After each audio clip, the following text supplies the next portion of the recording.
Je suis Hissène Adamou Kamara, styliste créateur de mode tchadien.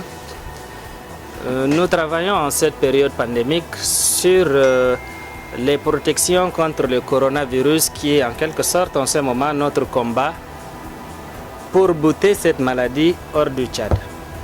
Alors nous avons proposé quelques solutions pour la lutte contre cette pandémie. Nous avons essayé de proposer 2 ou 3 produits. En commençant par le masque barrière ou encore les masques à usage grand public, dont nous avons produit 2 types, ça veut dire 2 modèles. Le premier modèle, c'est le modèle proposé par le CHU de Grenoble. C'est-à-dire ce modèle, il porte une couture sagittale et il prend parfaitement la forme du visage.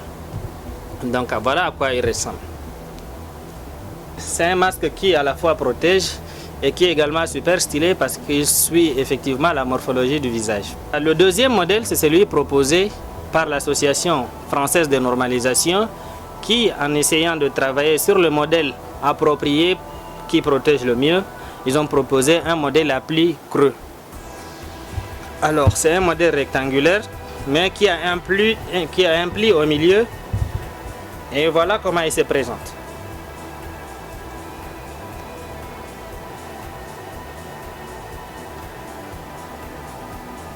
Donc il est un peu comme les masques chirurgicaux, mais il est beaucoup plus efficace que les autres types de masques parce qu'il suit un certain nombre de procédés pour permettre à ce que les gouttelettes et également les particules soient parfaitement filtrées.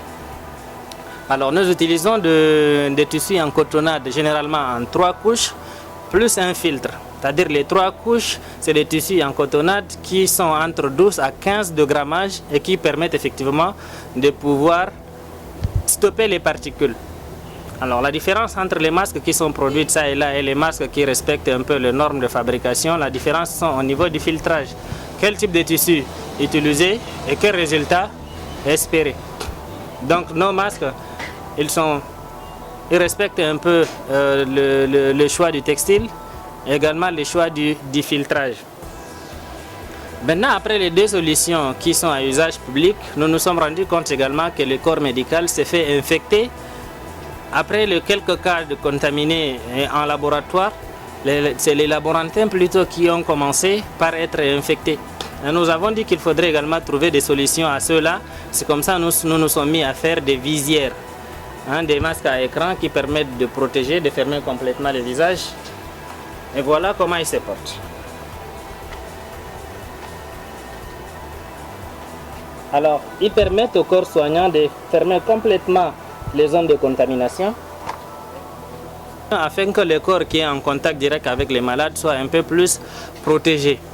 Et ça ne s'arrête pas à ça, nous faisons également des combinaisons intégrales de vêtements qui permettent de fermer entièrement le corps du corps soignant, de la tête et pieds, et qui sont généralement finis par les visières afin que la protection soit complète. Voilà plus ou moins ce qu'on fait actuellement pour le moment pour lutter contre le coronavirus, en plus des mesures barrières. Je vous remercie.